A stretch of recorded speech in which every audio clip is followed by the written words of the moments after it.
Iran के security council के secretary और आयतुल्लाह अली खामनेई के बाद ईरान में नंबर 2 के तौर पर कमान संभालने वाले अली लारिजानी के अंतिम संस्कार में आज बहुत बड़ी भीड़ निकली है तेहरान की सड़कों पर। ये तस्वीरें हम आपको वहीं की दिखा रहे हैं। हल्ला बोल में आपके साथ मैं हूं अंजना ओम कश्यप। आज तेहरान में सुप्रीम नेशनल सिक्योरिटी काउंसिल के प्रमुख अली लारिजानी के जनाजे में मानो पूरा ईरान उमड़ आया है। तस्वीरें हम आपको दिखा रहे हैं। युद्ध में अली खामनेई के बाद लारिजानी का मारा जाना ईरान का सबसे बड़ा नुकसान है, सबसे बड़ा झटका है। ईरान लगातार नेतृत्व विहीन हो रहा है और वाकई में घायल दिख रहा है। लेकिन लारिजानी की मौत के बावजूद अमेरिका के खिलाफ युद्ध में ईरान डटा हुआ भी है। ईरान के विदेश मंत्री अब्बास अराक्ची ने एक इंटरव्यू में साफ कहा कि लारिजानी की मौत से ईरान टूटा नहीं है और अमेरिका को इसकी कीमत चुकानी ही होगी। इस बीच ईरान के खिलाफ और लेबनान में हिजबुल्लाह के खिलाफ भीषण प्रहार और बर्बादी के बावजूद राष्ट्रपति ट्रंप को नेटो देशों से निराशा हाथ लग रही है। युद्ध में किसी भी भूमिका में नेटो के उतरने से इनकार के बाद डोनाल्ड ट्रंप कह रहे हैं कि उन्हें नेटो की जरूरत नहीं है, लेकिन वो साथ ही बार बार ये भी कह रहे हैं कि जो हालात हैं उसमें नेटो की ये बड़ी परीक्षा है। उनको इस युद्ध में हमारे बुलाए ना बुलाए इसके बावजूद खड़ा होना चाहिए था। लेकिन क्या ईरान के खिलाफ अकेले ट्रंप का मोर्चा काफी होगा? क्या घायल ईरान किसी भी तरह अमेरिका और इजराइल पर पलटवार की स्थिति में है? इजराइल अमेरिका ने लारिजानी को मारा, क्या अब ईरान का बदला करारा? यही आज हल्ला बोल का विषय है। आज कई खास मेहमान हमने विश्व के अलग अलग देशों से अपने साथ जोड़े हैं जो हमारे साथ इस चर्चा में शामिल होंगे। लेकिन पहले ये रिपोर्ट देखिए। 13 मार्च को तेहरान की सड़कों पर अली लारिजानी का ऐसे निकलना क्या उनकी मौत का सबब बना? ईरान के सुप्रीम नेशनल सिक्योरिटी काउंसिल के प्रमुख रहे अली लारिजानी को मारकर क्या इजराइल ने अपने रास्ते का सबसे बड़ा कांटा निकाल दिया? अली खामेनेई के बाद ईरान की इस्लामिक सत्ता की सबसे बड़ी धुरी रहे अली लारिजानी की मौत क्या मोसाद की सबसे बड़ी कामयाबियों में से एक है? ये वो सवाल है जिनके जवाब भले सीधे हाँ या ना में ना हो, लेकिन 19वें दिन में पहुंच चुके युद्ध की दिशा मानो तय कर रहे हैं। अली खामेनेई की मौत के बाद अली लारिजानी ही ईरान के पलटवार की रणनीति तय कर रहे थे। 8 मार्च के इस इंटरव्यू में लारिजानी के इरादों की झलक दिखती है। अली लारिजानी और उन्हीं के साथ बासिज फोर्स के गुलाम रेजा सुलेमानी को इजराइल ने मार गिराया है। हालांकि एक और बड़े झटके के बावजूद ईरान सरेंडर को राजी नहीं।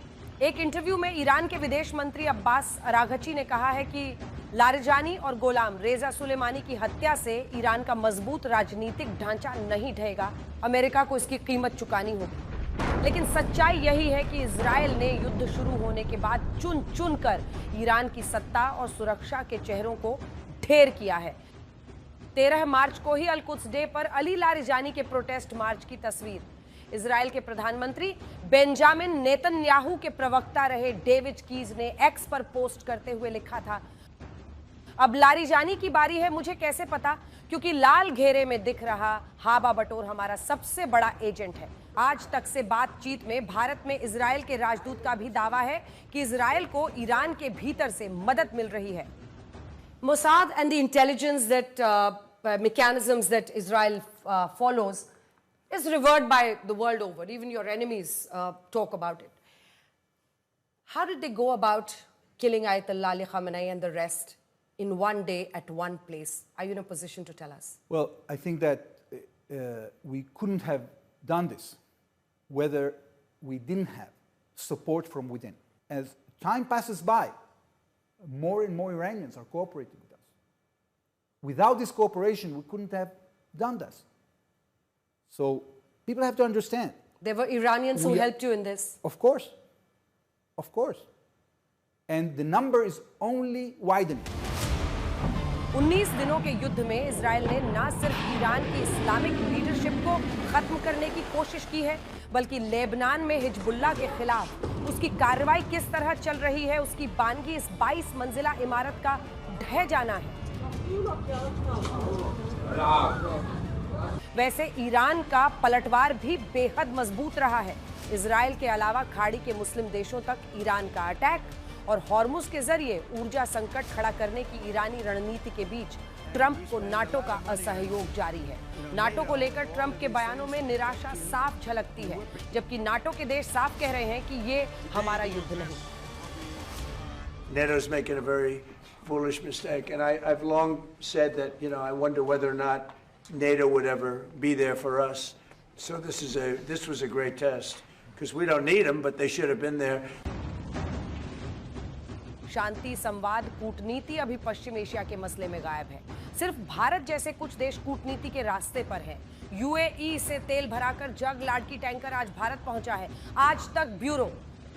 मैं आप ही के साथ सर शुरू करना चाहती हूं क्योंकि अब तीन बड़ी बातें दिख रही हैं। एक तो ये युद्ध लंबा खिंच गया।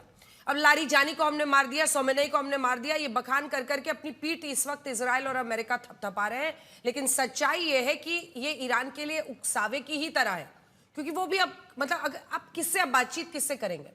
युद्ध को शुरू तो कर दिया, खत्म कैसे करेंगे इसका कोई रोड मैप दिख नहीं रहा इन लोगों के पास। बिल्कुल अंजना, आप ठीक कह रहे हैं। इसमें अमेरिका ने आज तक जैसे अपने जो ऑब्जेक्टिव था, मेन लड़ाई का जो मुद्दा था, क्यों लड़ाई लड़ी, उसके गोल पोस्ट चेंज करते रहे। और ठीक इसी तरह उनको एंड स्टेट का मेरे ख्याल में कोई अंदाजा नहीं है कि क्या उनकी एग्जिट प्लान है। उनके 4-5 ऑप्शन हो सकते हैं, लेकिन लगता नहीं कि वो किसी भी ऑप्शन में आज के दिन सक्सेसफुल है। और जो एक्चुअल प्रॉब्लम उसमें है कि आप एक इंसान को मार सकते हैं, एक लीगेसी को मार नहीं सकते। जब एक सिस्टम बना दिया, जिस आदमी ने 40 इयर्स में एक सिस्टम बना रखा है, आप सिस्टम को तबाह नहीं कर सकते। खासकर ईरान जैसी जगह में। इराक के युद्ध के बाद ईरान ने जो लेसन लर्न किए थे, उसका एक बड़ा लेसन ये था। और खबर इस वक्त आ रही है सर, ईरानी इंटेलिजेंस चीफ की मौत का दावा अब इजराइल कर रहा है। बिल्कुल ये ठीक होगा। जो इजराइल दावा कर रहा है वो इस्माइल खातिब को मार गिराया गया। अब देखिए, कल तक ईरान नकारता रहा, एक पुराना लिखा हुआ वो डाला उन्होंने। एम्बेसडर ने बोला कि हमें अंदर से पूरी मदद है। तो इसमें हम भी यहाँ पहले दिन से कह रहे हैं कि इस किस्म की कार्रवाई नहीं हो सकती। उनके एम्बेसडर ने तो यहीं जहां बैठे हैं, यहाँ बैठ के बोला कि आयतुल्लाह अली खamenei की जो किलिंग हुई, उस वक्त भी ईरान के अंदर के लोग उनकी मदद कर रहे थे। बिल्कुल, और हम भी यहाँ पहले दिन से कह रहे हैं कि अंदर की सपोर्ट के बगैर इस किस्म की किलिंग्स नहीं हो सकती। और ये लड़ाई भी कहीं ना कहीं ईरान के इंटेलिजेंस चीफ की ही तस्वीर इस वक्त दिखा रहे हैं। थोड़ी देर पहले जो दिखाया था दिखा दीजिए। दावा है इजराइल का कि इस्माइल खातिब को भी उन्होंने मार गिराया है। प्रोफेसर जमीर अब्बास जाफरी, आपका कमेंट इस पर। और देखिए जो स्थिति बन रही है, कल भी लारीजानी को डिनाई, मतलब एक उनका लिखा हैंड रिटन लेटर पोस्ट कर दिया गया, लेकिन सेटबैक के बाद सेटबैक। और अमेरिका और इजराइल ये मान रहे हैं कि अभी तक जो प्रोटेस्टर्स थे रेजिम के खिलाफ, वो इसलिए नहीं निकल रहे थे क्योंकि उन्हें सुलेमानी और लारीजानी का डर था। वो अब निकलेंगे। जी शुक्रिया बहुत बहुत आपके चैनल पर दावत के लिए। सबसे पहले तो ये है कि जब तक आपको ईरान को ईरानी ऐनक से नहीं समझेंगे, तब तक आप ईरान को समझ नहीं सकते। ईरान में ये तमाम शहादतों के बाद लोगों में इनकलाब को लेके, रेजिस्टेंस को लेके, शहादत को लेके और अमेरिका और इंपीरियलिज्म और कॉलोनियलिज्म से नफरत को लेके यूनिटी बढ़ जाती है। ये शहादत कहाँ हुई आप जानते हैं? बहुत इंटेलिजेंस की बात कर रहे हैं, वो अपनी ऑफिस में थे, वो रास्ते पे थे, एक दिन पहले रास्ते पे थे। जो अभी आपके इंटेलिजेंस, इजराइल के इंटेलिजेंस चीफ ने कहा कि हमारे पास बहुत इंटेलिजेंस है। आयतुल्लाह खामेनेई की शहादत कहाँ हुई? उनके घर में। उनका घर सबको पता था। वो उनकी शहादत जिस दिन हुई, उसके एक हफ्ता पहले हर रोज वो अपने घर से, अपने इमामबाड़े से लाइव टीवी पर आते थे और लाइव कुरान का प्रोग्राम करते थे। तो वो कहाँ रहते थे ये छुपी हुई बात नहीं थी। आगा अली लारीजानी अगर चाहते तो बंकर्स में जाके रह सकते थे, नहीं रहे। वो लोगों के दरमियान रहे। लोगों को क्या मैसेज जाता है, बहुत इंपॉर्टेंट है। ईरानी अवाम को ये लगता है कि ये हमारे नेता अपने खून की कुर्बानी दे के हमारे साथ खड़े हैं। ईरानी अवाम इन नेताओं की शहादत से उनके अंदर जज्बा और मजबूत होता है। ये जो बाहर से बैठ के सोच रहे हैं, आज आगा अराक्ची ने कहा कि आप क्यों नहीं ये बात समझते कि चंद लीडर्स को मार के सिस्टम खत्म नहीं होता? क्यों अमेरिका और इजराइल को ये बात नहीं समझ में आती? क्यों गुंडों की तरह उन्हें लगता है कि चंद लोगों को मार देंगे तो सिस्टम खत्म हो जाएगा, बल्कि सिस्टम और मजबूत होगा। नहीं, लेकिन ये भी एक सच्चाई है ना कि आप इस वक्त ईरान के चश्मे से देख रहे हैं। अगर जरा देर के लिए भी आपने इजराइल और अमेरिका का चश्मा लगा लिया तो आपको दिखेगा कि एक नेता बचा नहीं। अब अगर आप जो वहां पर प्रेसिडेंट और उनकी सरकार है उसको हटा दीजिए, तो तो इस हिस्से में जो कि आयतुल्लाह अली खamenei के बाद सबसे इंपॉर्टेंट व्यक्ति लारिजानी माने जाते थे, पूरा जो आपका ये था, तो उस चश्मे को अगर थोड़ी देर के लिए भी आपने लगा दिया तो एक एक को मार रहे हैं, और ईरान में ही मार रहे हैं और कोई कुछ नहीं कर पा रहा है, ईरान बचा नहीं पा रहा है। देखिए, पहली बात तो ये है कि अगर आगा अली लारिजानी छुपे हुए होते और उनको ढूंढ के मारते तो हम उन्हें कहते वाह।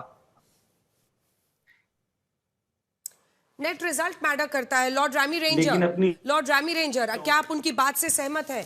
और डोनाल्ड ट्रंप तो इस बात से नाराजगी दिखा रहे हैं कि ये नेटो का इतना बड़ा इम्तिहान है, ये देश क्यों नहीं मदद कर रहे।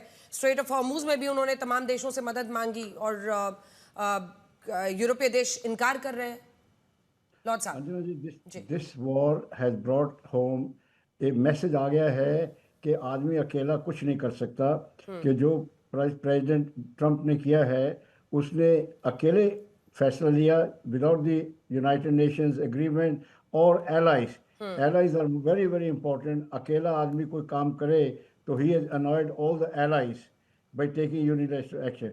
दूसरी बात है, जब नेगोशिएशन हो रही थी तो नेगोशिएशन को करते रहो। War is not the answer. देखो कितने इनोसेंट गरीब आदमी मारे गए, इनोसेंट पीपल मारे गए, कितना नुकसान हुआ, गल्फ स्टेट को नुकसान हुआ जिनका कोई है ही लेना देना है ही नहीं इस वॉर से।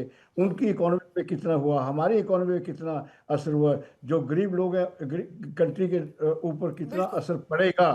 ये वॉर का जो साइड इफेक्ट होंगे ये 10 साल तक चलेंगे। ये एक वॉर इतनी जल्दी ख़त्म नहीं हो सकती। उसके बाद negotiation was the only answer. United nation was the only sir. Unilateral लेके उन्होंने सारे जितने एलाई थे उनको नाराज कर दिया। वो कहता आज हम इनका साथ देंगे, कल फिर कोई और वार कर देगा, इसलिए हम इसको पहले ही बता देते हैं कि जिस वॉर में हम नहीं आएंगे, कल को तू ग्रीनलैंड में चला जाएगा, कभी कहीं चला। So therefore we have to understand in a global economy, in a global world, एक कंट्री के ऊपर जो असर होता है उसका असर सारी दुनिया में फैलता है। एंड आज अगर कोई सेंस ले आ सकता है वो प्राइम मिनिस्टर मोदी हैं। मोदी जिनको रिस्पेक्ट सारी दुनिया करती है, आज उनके ऊपर ये एक बहुत रिस्पॉन्सिबिलिटी आ गई है कि वो इस डिप्लोमेसी को डिफ्यूज़ करें और दोनों को अकल दें कि देखो भैया लड़ाई से कोई फ़ायदा नहीं, क्योंकि मोर टेररिज्म विल स्प्रेड। मैं ये कहता हूँ कि ये लड़ाई से टेररिज्म ख़त्म नहीं होता और बढ़ता है। दूसरा मैं कहना चाहता हूँ, ईरान के लीडरों से भी कहना चाहता हूँ कि पहले तो वो आर्म इकट्ठे करते हैं, फिर वो कहते हैं हम इजराइल को ख़त्म कर देंगे, तो ये ऐसी भी स्टेटमेंट अच्छी नहीं होती। तो तीसरी बात मैं ये कहना चाहता हूँ, इस डे एंड एज में कोई लीडर अपने अवाम को, अपनी पॉपुलेशन को सुप्रेस नहीं कर सकता। अगर उन्होंने हाँ, लेकिन कोई भी अगर बदलाव होना है तो आप भी अग्री करेंगे लॉर्ड साहब कि वो खुद से होना चाहिए, वो इंट्रिंसिक होना चाहिए, वो उस देश के अंदर बदलाव होना चाहिए, रिजीम चेंज का होना चाहिए, तभी सही मायने में वो। प्रमित जी हमारे साथ जुड़े हुए हैं सीधा इस वक्त यूएस से। लेकिन जो लॉर्ड साहब कह रहे हैं वहाँ लंदन से, और जो अमेरिका या फ्रांस या जर्मनी या नेटो के देश जिनको कह रहे हैं डोनाल्ड ट्रंप कि भाई आप स्ट्रेट ऑफ हॉर्मुज में आइए, अगर वो इनकार कर रहे हैं तो क्या ये नेटो की जो कलेक्टिव डिफेंस की 32 देशों की अवधारणा थी उसका भी अंत है कई मायनों में? प्रमित जी, ये दूर तक कॉन्सिक्वेंसेस है। और जो ईरान से हमारे साथ जुड़े हुए हैं मेहमान, अगर उनका भी आप जवाब देना चाहें, वो क्या गलत कह रहे हैं? वो कह रहे हैं आप जितना मारेंगे उतना ही लोग इकट्ठा होंगे, सिस्टम उतना ही और मजबूती से लड़ेगा। Anjana ji, first of all thanks for having me. It's always a pleasure to be on the show. ये दोनों ही चीज, जैसे आपके जो अपने जो ईरानी हमारे पैनलिस्ट ने बात कही, ईरान में आज आपने 3 हफ्ते पहले देखा था ऑलमोस्ट 25,000 से ज्यादा लोगों को ईरानी रिजीम ने ही मार दिया।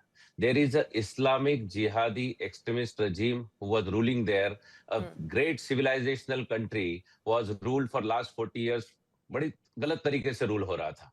And then always the Khomeini से लेके सुप्रीम लीडर सब लोग डेथ टू अमेरिका 100 बार साल में बात करते थे। सो अगर अमेरिका 1.1 ट्रिलियन डॉलर डिफेंस में खर्चा करता है, उसके बाद अमेरिका या हम लोग कैसे सहन कर सकें, कैसे सुन सके कि death to America? And it was not just a rhetoric, they were preparing. पीछे उनकी मिलिट्री की पूरी तैयारी चल रही थी, न्यूक्लियर वॉरहेड्स बन रहे थे। आज आपने देखा कि कितने सारे मिसाइल्स वो दाग रहे हैं, इमेजिन कीजिए कि उन कुछ मिसाइल्स के ऊपर अगर वो न्यूक्लियर वॉरहेड्स रखने में सक्षम हो जाते तो पूरी दुनिया को ब्लैकमेल करते, पूरी दुनिया को रैंसम करते। आप भी प्रमित जी अगर शब्द का इस्तेमाल कर रहे हैं, अगर मगर में इतना बड़ा युद्ध नहीं छेड़ा जाता है, अगर प्रमाण है कि उनके पास न्यूक्लियर कैपेबिलिटी थी, आप दुनिया के सामने रखिए ना, बताइए ना सबको। मैडम हर चीज इंटेलिजेंस की जो चीज लड़ाई कौन लड़ाई करता? आपने नॉर्थ कोरिया से भी तो वापस चला गया था। न्यूक्लियर पावर तो यही है ना, डेटरेंस है कि फिर जो न्यूक्लियर पावर होता है उस पर से कोई युद्ध नहीं लड़ता है। नहीं मैडम नहीं, जैसे इजराइल में जब वो पैराशूट से नीचे उतरे हमास के लोग और उन्होंने 800 लोगों को, इजराइल लोगों को मारा, और आप इंडिया में भी देखिए, आप जो पहलगाम में कश्मीर में जो अटैक हुआ, 25 लोगों को सरेआम धर्म के नाम पे मारा गया, पूरी दुनिया को वीडियो पे दिखाया गया, तब एक देश में आक्रोश हुआ, तब हमने पाकिस्तान में आक्रमण किया। जबकि हमको पिछले 10 साल से पुख्ता जानकारी थी कि पाकिस्तान में टेरर नेटवर्क पनप रहे हैं, लेकिन हमने अटैक नहीं किया। Now America is not like that. America wants to attack. America wants to prevent. जैसे कहते हैं prevention is better than cure. वैसे ही डिफेंस में भी America wants a very clear strategy that we will attack and we will destroy their enemy 1,000 miles away from our mainland, और हमारे citizens को हम मेनलैंड पे हमेशा सुरक्षित रखेंगे। ये बहुत ही क्लियर। क्या वो जो कह रहे हैं आप उससे सहमत हैं? आप एक शिया मरकजी चांद कमेटी के अध्यक्ष हैं, बोले। बिस्मिल्लाहिर्रहमानिर्रहीम। बिस्मिल्लाहिर्रहमानिर्रहीम। देखिए, बिल्कुल जो बात ये यूएसए से जुड़े हुए साहब ने कही है, इससे बिल्कुल मैं सहमत नहीं हूँ। इन्होंने जो सबसे पहले 25,000 की बात की, वो भी बिल्कुल गलत है। देखिए, अंदर कुछ अगर पब्लिक की नाराजगी है, वो अपनी हुकूमत से कुछ बात कर सकते हैं, लेकिन जिस तरीके से अमेरिका और इजराइल ने इंटरफेयर किया, ये बहुत गलत था। कोई कंट्री किसी के अंदर इंटरफेयर नहीं कर सकती। मैं उनसे कहना चाह रहा हूं जो यूएस से जुड़े हुए हैं, कल आपके यहां से एक इस्तीफा आया है कैट का, आप बताइए उस इस्तीफे के बारे में आपका क्या कहना है? वो तो ईरानी नहीं है ना, या वो ईरानी हो गया? दूसरी बात, आपके CIA के चीफ जो एक्स थे, उन्होंने कहा ईरान इसमें फंस गया, निकलने के लिए अमेरिका इसमें फंस गया है और निकलने की कोशिश कर रहा है। तो अब आप बताइए क्या हो रहा है? जी जवाब आज ईरान, एक मिनट मैं बोल रहा हूँ, उसके बाद मैंने आपकी सारी बातें सुनी है। मैंने सारी बातें आपकी सुनी। ईरान ने आज अमेरिका को इस कंडीशन पे ला दिया है कि ट्रंप एक मदद का प्याला, भीख का प्याला लिए कभी फ्रांस के पास जाते हैं, कभी ऑस्ट्रेलिया के पास जाते हैं, कभी जापान के पास जाते हैं, कभी ब्रिटेन के पास आते हैं, और इनकी कंडीशन ईरान ने ऐसी बना दी है कि अब इनको न ब्रिटेन मुंह लगा रहा है, न जापान मुंह लगा रहा है, न ऑस्ट्रेलिया मुंह लगा रहा है। क्या बात कर रहे हैं? अरे पर आपके भी तो सारे नेता एक एक करके मर रहे हैं, गिर रहे हैं। कर रही है अंजना जी, आपके भी टॉप लीडर्स फॉल कर रहे हैं ना। मतलब आपके मैं क्यों कहूँ, मैं ईरान के कहूँ, क्योंकि हम ये मानते हैं आप भारतीय शिया हैं। ठीक है, अब ठीक है, लेट हिम आल्सो काउंटर, फिर बोलिएगा ना, लगातार नहीं, मैं लौट रही हूँ। आप स्क्रीन पर ही है, रुकिए, आप स्क्रीन पर ही है। लेट जवाब दे रहा हूँ मैं, इसका जवाब दे दूं। मेरा रोजे का टाइम हो गया, मैं जा रहा हूँ, मैंने कह दिया था मेरा लखनऊ में हूँ, मेरा इफ्तार का टाइम हो रहा है। नहीं अंजना जी, पर ये हमारे लीडर मौत से नहीं डर रहे हैं। अगर मौत से डर रहे होते तो फ्राइडे को रोड के ऊपर टहलते हुए नजर नहीं आते। हमारे लीडर जो है, अच्छा बस ये बता दीजिए, ये सवाल का जवाब भी आपको देना होगा। उनका मिशन, चूंकि आप हाई मॉरल ग्राउंड क्लेम कर रहे हैं इस युद्ध में, तो आपको भी जवाब देना होगा कि हमास, हूती और हिजबुल्लाह, ये तीनों आतंकी संगठन को काहे पालते हैं यही नेता? जी अच्छा सुनिए अंजना जी, आप अगर इन तीनों को कह रही हैं तो इंडिया से बैंड करवा दीजिए हमास, हूती और हिजबुल्लाह को। आप इंडिया से कहिए बैंड कर दे। इंडिया ने बैंड किया इसको। इंडिया से बैंड हो नहीं हो, बैंड आतंकवाद की लिस्ट में इंडिया से बैंड हो नहीं बैंड हो, बैन करना इंडिया की बात अलग बात है। सुनिए, ये जवाब नहीं है इसका। प्रधानमंत्री नरेंद्र मोदी इजराइल गए और उन्होंने वहां की संसद में खुलकर उस आतंकी हमले की निंदा की जो हमास नाम लिया, उन्होंने जो आतंकी संगठन हमास ने किया है, नाम लिया प्रधानमंत्री ने। गोल पोस्ट मत चेंज कीजिए। कुछ सवाल हैं जिसका जवाब सबको ईरान को भी देना होगा। जिस तरह से हम आज तक अमेरिका की खिलाफ, एक मिनट आप मेरी बात सुनिए, एक मिनट आप बात सुनिए ना, एक मिनट सुनिए आप बात, इजराइल को खाली करना पड़ेगा। एक मिनट बात सुनिए आप मेरी, आप बना रहे हैं। एक मिनट, जैसे फादरलैंड मदरलैंड छोड़िए ना, क्या बोल रहे हैं आप? एक मिनट, जैसे आज तक हम कहते रहे कि भी अमेरिका को इस खाड़ी में ये डिस्टर्बेंस नहीं करनी चाहिए थी, अनस्टेबिलिटी नहीं करनी चाहिए थी, ठीक इसी तरह ईरान को फुजैरा ऑयल फील्ड्स पे फुजेरा और जो बंदरगाह उस पे अटैक करके उसको डिस्ट्रॉय करने से किसका नुकसान है? गरीब मुल्कों का नुकसान है ना, भारत का नुकसान है, मुस्लिम देशों पर क्यों हमला कर रहे हैं? बांग्लादेश का नुकसान है, वहां से तो सारा का सारा तेल साउथ ईस्ट एशिया में आता है। तो ये भी तो गलत है ना, आप क्यों नहीं बोलते? गलत को गलत आप बोलते खुल से कि इजराइल ने अमेरिका ने ये तबाही की है, नहीं होनी चाहिए थी। बिल्कुल है। और अब ये कह रहे हैं कि ईरान को भी सोचना चाहिए था। आप क्यों फुजेरा पे क्यों? और अब्बास जी, दुख की बात यह है कि आप भारतीय शिया होकर हमारे नेता कह रहे हैं हमारे देश पे तो असर पड़ रहा है ना भाई, हमारे देश पे असर पड़ रहा है। बताइए। फुजेरा तो बिल्कुल ठीक है अब्बास जी, जवाब दे। बैटल के बिल्कुल बाहर है, एक कोने पे है। बॉम्बे से 2 दिन में हवाई जहाज आ जाता है, 3 दिन में। हाँ, सैफ अब्बास जी। हाँ, मैं जवाब दे रहा हूँ। देखिए, जो ये बता रहे हैं देश पे पड़ रहा है, हमारी आजकल विदेश नीति का क्या है, इसको आप बहुत अच्छे से समझ लीजिए। आपको नहीं मालूम, मैं बता रहा हूँ।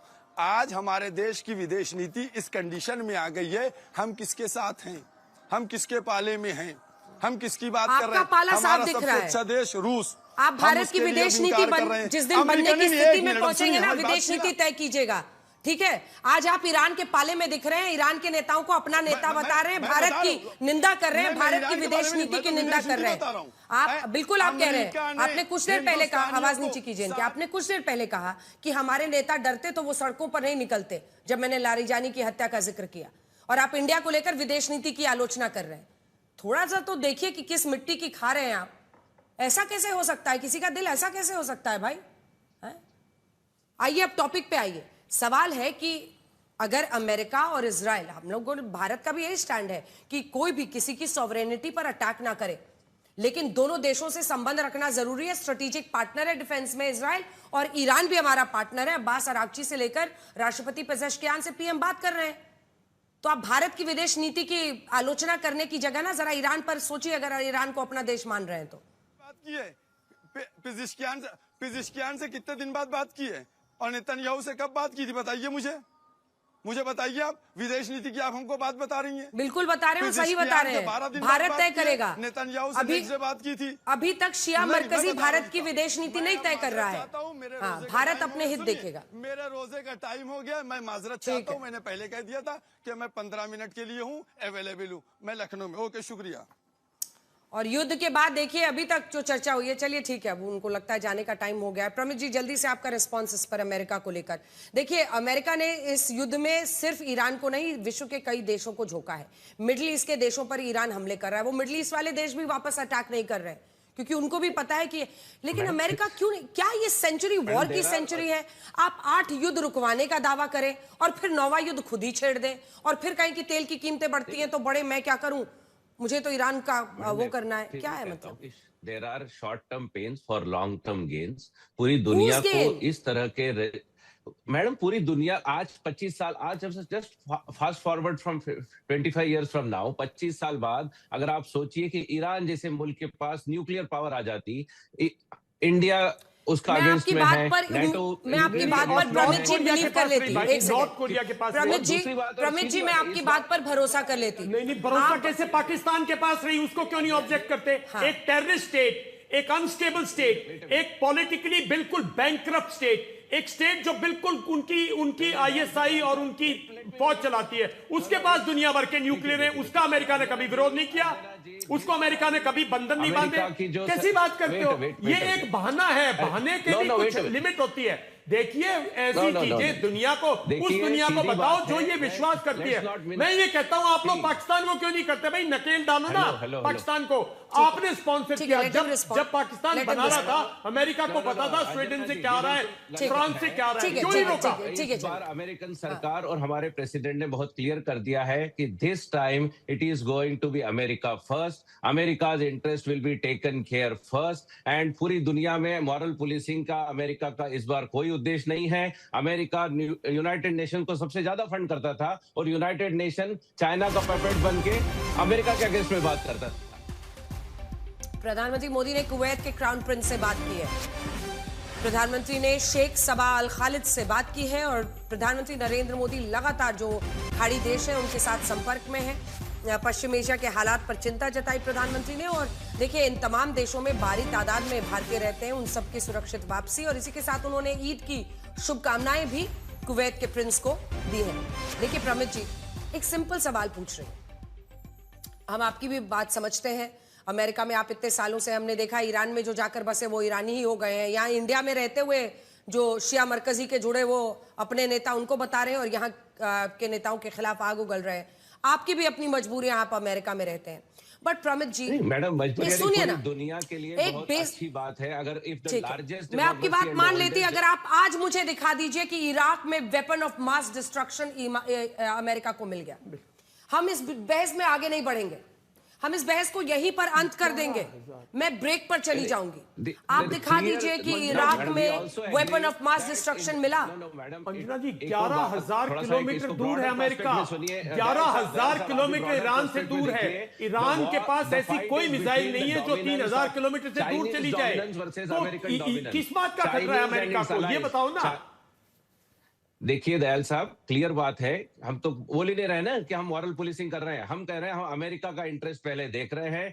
The fight is going on between the Chinese dominance, a China led world, और American dominance and America led world. और उसके रहते आई विल से, बिल्कुल हम तो सही कह रहे हैं ना कि भाई democratically elected government of America and democratically elected government of India, if they come together the world will be a far better place instead of India. We are together, we have 5 strategic treaty with you. That's why we have not been critic of some of your actions which probably we would have long criticized. Term में ये dominance की fight है China versus America की, और इसमें America सही steps ले रहा है because China, Russia, North Korea, Iran, Pramit ji, ये दिख रहा है कि नहीं? एक बार जो अन्य मेहमान है उनको भी दिखा दीजिए हमारे साथ दो। और तृप्ति जी, मैं आपके पास आ रही हूँ, लेकिन क्या इस पॉइंट को मिस कर रहा है अमेरिका?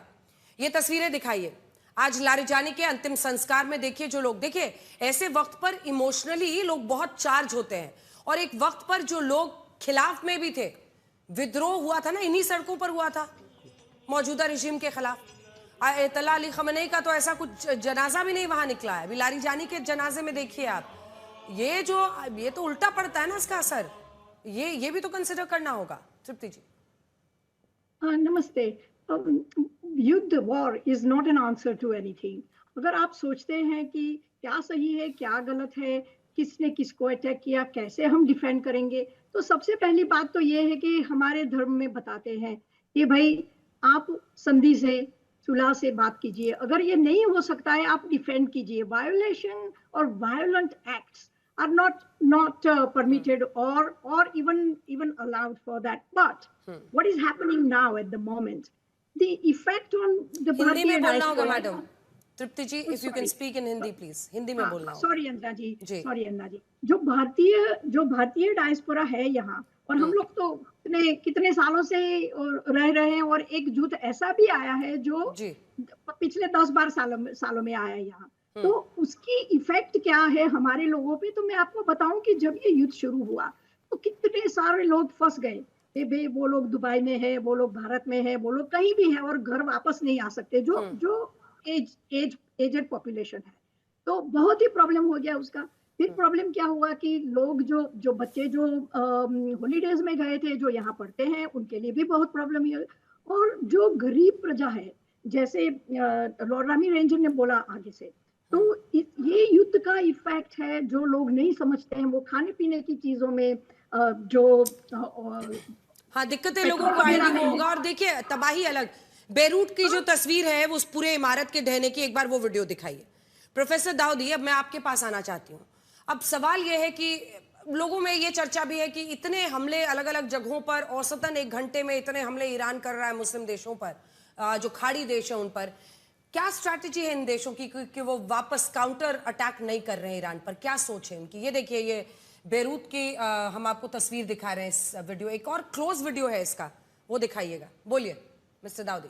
बहुत अच्छा सवाल है अंजना जी। मैं आपको बताऊं कि आज ही एक मीटिंग हुई है इस्लामिक और जितने भी अरब कंट्रीज के फॉरेन मिनिस्टर्स हैं। आपको मेरी आवाज आ रही होगी? हाँ बोलिए। तो उसमें ये तमाम जो है ना कंट्रीज, वो रिटेलिएट इसलिए नहीं कर रही हैं कैपेबिलिटीज रहने के बावजूद। बताए फॉर एग्जांपल सऊदी अरब, आप देखें कि 500 से ज्यादा ड्रोन और मिसाइल जितने भी थे सबको इंटरसेप्ट करके कितना ज्यादा रोका गया। ये कैपेबिलिटी है। और कहीं ना कहीं और भी ज्यादा डैमेज इन्फ्लिक्ट करने की कैपेबिलिटीज हैं। उसके बावजूद आप यूएई, बहरीन सब अगर मिलके चाहें, लेकिन ये क्या मीटिंग कर रहे हैं कि कैसे रीजनल पीस और सिक्योरिटी को बरकरार रखा जाए, कैसे रीजनल एस्केलेशन नहीं हो, ग्लोबल इंपैक्ट नहीं हो, ऑयल पे और जाने नहीं जाए, और कैसे इनका विजन जो है, मैं अगर सऊदी अरब की बात करूं, और इन तमाम जो विजन लेके चल रहे हैं कि हमें लड़ाई नहीं करनी, हमें पीस की तरफ जाना, हमें प्रोग्रेस की तरफ जाना, अपने कंट्री के इंटरेस्ट को देखना है, और इसकी वजह से रिटेलिएट नहीं करना, प्रोवोक नहीं होना। एक हर चीज की एक लिमिट होती है, लेकिन ये बात तो सच्ची है कि ईरान ने जो रिटेलिएट किया है, वो रिटेलिएशन कहीं ना कहीं इंटरनेशनल लॉज का वायलेशन है किसी भी सॉवरेन कंट्रीज पे।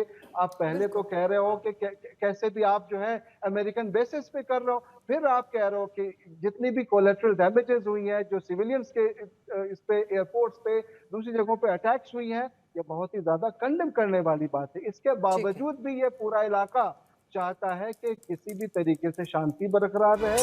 एक और खबर इस वक्त आ रही है, आपको बता दें, ये जल्द युद्ध खत्म करने का प्रयास हो, ये जर्मनी कह रहा है। और मुझे लगता है कि अच्छा विवेक यही होगा कि युद्ध खत्म करने की स्पष्ट योजना बने।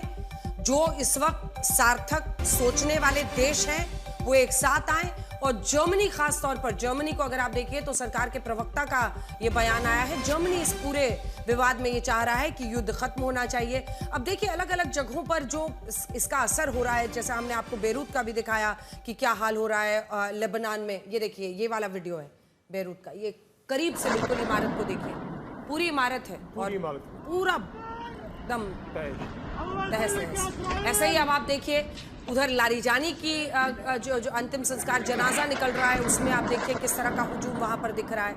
तो ये जो संकेत है ये दुनिया के लिए अच्छे नहीं है। और ऐसे में अगर कुछ देश सार्थिक पहल करते हैं तो लॉर्ड साहब को दिखा दीजिए, लॉर्ड रामी रेंजर, मुझे लगता है कि बहुत जरूरी है कि अभी कुछ सार्थक सोचने वाले देश सामने आए, क्योंकि हाँ, जो फैसले लिए जा रहे हैं वो एकदम जल प्रलय की तरफ बढ़ रहा है। अगर स्ट्रेट ऑफ हॉर्मुज में ही अगर अमेरिका सोच रहा है वहां पर बॉम्ब्स गिरा रहा है तो ये बहुत विनाशकारी होगा।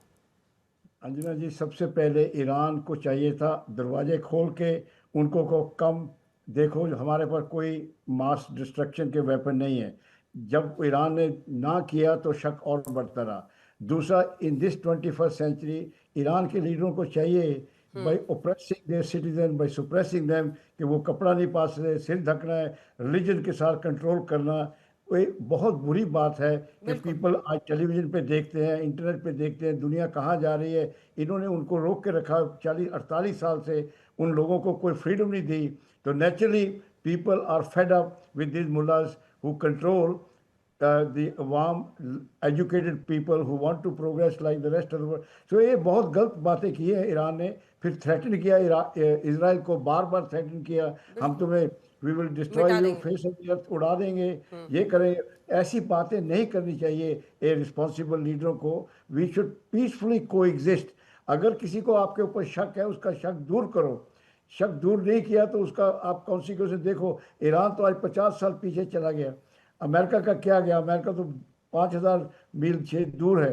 तो इसलिए हमारे लीडरों की जो मैच्योरिटी है, हमारे जो भारत के लीडर हैं, उन्होंने कितनी मैच्योरिटी दिखाई है कि सबके साथ मिल के रहते हैं, कोई ग्रुप में नहीं रहते। We don't want to be, कहते हैं ना, आइदर यू विद मी और अगेंस्ट मी। हमारे तो सनातन सभ्यता बोलती है वासुदेव कुटुंबकम, हम तो दुनिया के वासी हैं। हम जहाँ भी भारतवासी जाता है, मूल का इंसान, वो वहाँ जाके उनको एसेट बन जाता है, तरक्की करता है, उनके साथ घुल मिल जाता है। हम तो बिल्कुल, हमारी जो सभ्यता वैल्यू सिस्टम है, इनकी वैल्यू सिस्टम क्लोज डोर छुपा के काम करो, उसका कॉन्सिक्वेंसेस आपके सामने आ गया है कि छुपा नहीं सकते, कि नहीं छुपाओगे तो उसके कॉन्सिक्वेंसेस और भी हैं। तो इसलिए ईरानियन लीडर को चाहिए कि they should negotiate. Major Dayal और प्रमित जी को एक बार दिखा दीजिए। प्रमित जी, मेरा सवाल एक सिंपल है जो मैं आपसे पूछूंगी, क्योंकि आपने शुरुआत की न्यूक्लियर पावर है उनके पास, बड़ा थ्रेट है।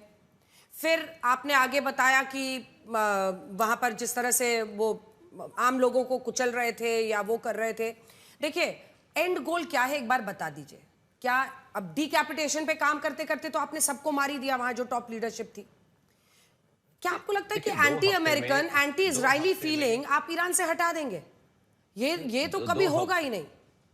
2 हफ्ते में Iran will be so weak, the top leadership will be almost eliminated, the military installations will be completely destroyed, and then you will see that Iran के अंदर से ही जो 2-3 हफ्ते पहले जो अपराइजिंग हुई थी, वो फिर अपराइजिंग होगी और उसके बाद शायद खुद ही अंदर से ही सल्तनत बदलेगी वहां पर, और उसमें अमेरिका का सहयोग रहेगा, because we want a democratically elected, और those guys who are not going for the nuclear warheads, जो जिहादी एक्सट्रीमिस्ट विचारधारा के नहीं हो, अगर वो वहां पर सल्तनत बनाए तो अमेरिका को उनको पूर्ण रूप से सहयोग रहेगा। लेकिन रंजना जी, क्या ये इतना सिंपल है?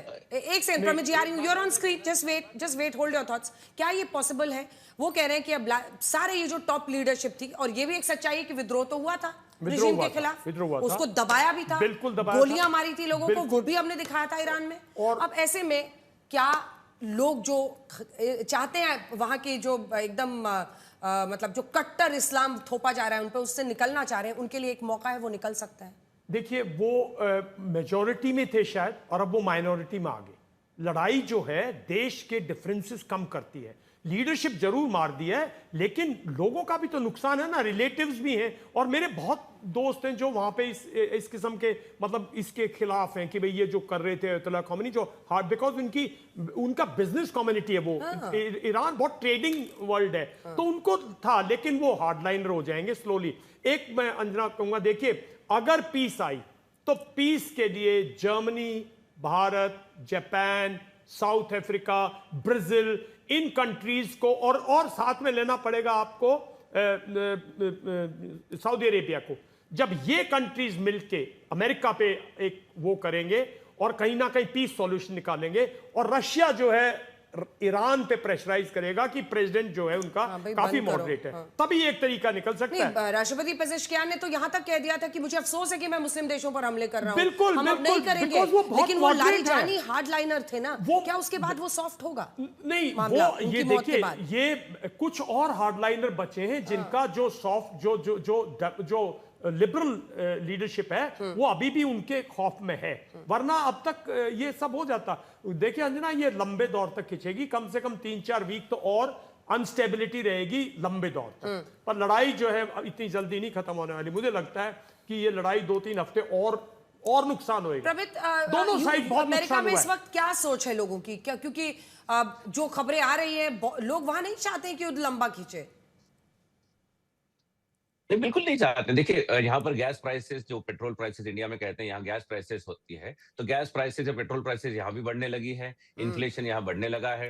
पहले 2 हफ्ते पहले जब $2.50 का पर गैलन गैस मिलती थी, अब वो $3.70 की हो गई है। डीजल $5 पर गैलन के ऊपर हो गया है। नई हायरिंग कंपनीज ने सडनली कम कर दी है, तो यहाँ पर भी उसका इम्पैक्ट है। And in democracy there will be voices against this war even in America, but by and large America जानता है कि लॉन्ग रन में अमेरिका फर्स्ट अगर आप पैराडाइम में सोचे तो this war is justified. America wants that Iran to be weakened, and it is good for America and its American allies अगर इराक से मिलिट्री इंस्टॉलेशन और न्यूक्लियर कैपेबिलिटीज पूर्णतः से खत्म हो जाए।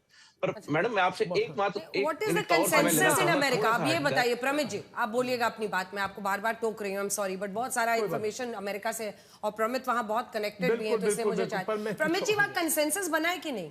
डोनाल्ड ट्रंप कभी कहते हैं उनको नेटो चाहिए, कभी कहते हैं उनको नेटो नहीं चाहिए, फिर वो कहते हैं ये नेटो का ही एग्जाम है, फिर कहते हैं नेटो चाहिए। नेटो चाहिए नहीं चाहिए, क्या पता चला आप लोग को? देखिए, अलाइज तो सबको लगेगा ही, in you can not just destroy the entire country. America is, but ये अलाइज आने को तैयार नहीं है। आपने जर्मनी का, आपने स्पेन का रुख देखा है? स्पेन का रुख देखा है? बिल्कुल सही है madam. It see background diplomatic channels are also going on. NATO और America has to come together. जैसे जैसे समय बीतता जाएगा, हमारे भी डिप्लोमेटिक चैनल्स बहुत अच्छे से बात हो रही है पीछे। शुरू में तो रेजिस्टेंस रहेगा ही, because nobody wants that America should go and attack a country directly, but American intelligence is very profound and that is not going to be made public every time. पिछले नॉट जस्ट प्रेसिडेंट ट्रम्प, पिछले 7 राष्ट्रपतियों को हम तो यही कह रहे हैं, देखिए हम तो ये कह रहे हैं ना, देखिए बात सुनिए, आप ये कह रहे हैं कि जो खाड़ी का तेल है उस पे कंप्लीट अमेरिका का कंट्रोल हो, यही तो, तभी तो चाइना बैकफुट पे जाएगा। एक मिनट, हाँ, उन्होंने ये भी कहा तो था। मतलब हम भी कह रहे हैं कि चाइना को मार्जिनाइज करने की लड़ाई है, तो ये थोड़ी है कि जो भारत है, जो बाकी साउथ ईस्ट एशियन कंट्रीज है, उन सबके तेल पे, उनकी गैस पे, उनके फर्टिलाइजर पे, उनके पेट्रोकेमिकल्स पे अमेरिका कल से कर लगाए। साहब आप कैसी बात कर रहे हो? या फिर आप इसको छोड़ दो कि जो कल ईरान के अंदर हार्डलाइनर बच जाए, परसों वो हॉर्मुज में टैक्स लगा दे। आप देखिए आपने क्या बिगाड़ दिया। इसी के साथ साथ उन्होंने ये भी एक छोटा सा सपना दिखाने की कोशिश की कि इंडिया और अमेरिका मिलकर विश्व में चाइना से ताकतवर बने, लेकिन इंडिया के साथ एक्स्ट्रा टैरिफ लगाकर ट्रंप ने बता दिया है कि वो किसी भी देश के खिलाफ कुछ भी कर सकते हैं। जो चाइना इतना तेल खरीदता है रशिया से, उस पर नहीं लगाकर भारत पर अतिरिक्त टैरिफ उन्होंने एक वक्त पर लगाया था। बहरहाल ये युद्ध और युद्ध का अंत होना चाहिए, इससे बड़ी कोई सच्चाई नहीं है, इससे बड़ी कोई बात नहीं है। को याद दिला दें, आज रात 9 बजे जरूर रहिएगा हमारे साथ, क्योंकि ब्लैक एंड व्हाइट में हम आपको बताएंगे कि इजराइल की खुफिया एजेंसी ईरान की लीडरशिप में अंदर तक कैसे घुस गई और खामनेई और लारिजानी का खात्मा कैसे किया। आज हम इस सवाल का जवाब भी खोजेंगे कि जब लारिजानी का जनाजा निकल सकता है तो खामनेई का क्यों नहीं, और आपको ये भी बताएंगे कि लारिजानी को इजराइल और अमेरिका खामनेई से बड़ा खतरा क्यों मानते थे। इसके बाद आपको बताएंगे कि इजराइल और अमेरिका के परमाणु महाशक्ति होने के बाद भी ईरान उनसे क्यों नहीं डर रहा। और आखिर में एक दिलचस्प विश्लेषण में आपको बताएंगे कि कैसे अमेरिका और ईरान की जंग को सऊदी अरब के क्राउन प्रिंस मोहम्मद बिन सलमान जीतेंगे।